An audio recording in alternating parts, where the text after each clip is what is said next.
Assalamualaikum rekan Polres Aceh Utara. Dalam rangka mendukung program pemerintah menuju swasembada pangan nasional tahun 2025, Polres Aceh Utara melaksanakan kegiatan penanaman jagung serentak kuartal keempat di lahan seluas 6 hektar berlokasi di Kampung Bukit Dara Baru, Kecamatan Baktia, pada Rabu 8 Oktober.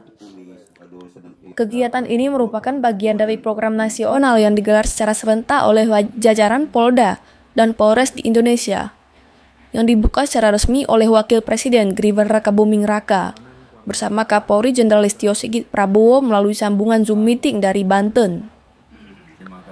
Di wilayah hukum Polres Aceh Utara, kegiatan penanaman jagung diikuti oleh Wakapolres Kompol Muhayyad Effendi bersama unsur Forkopimda, instansi terkait, kelompok tani, Bukit Tani, serta masyarakat setempat yang turut berpartisipasi dalam kegiatan ini.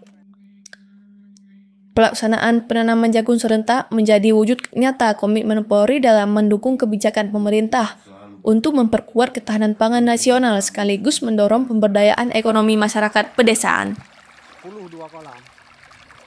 Selain kegiatan penanaman, Polres Aceh Utara juga menyalurkan bantuan bibit jagung dan pupuk kepada kelompok tani sebagai bentuk dukungan nyata terhadap peningkatan produktivitas pertanian masyarakat.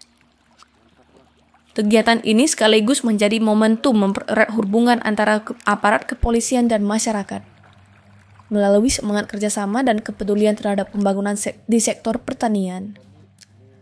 Dengan keterlibatan langsung di lapangan, Polres Aceh Utara menunjukkan peran aktif Polri yang tidak hanya dalam menjaga keamanan, tetapi juga dalam membantu masyarakat mencapai kemandirian ekonomi dan pangan demi terwujudnya Aceh Utara yang tangguh dan sejahtera.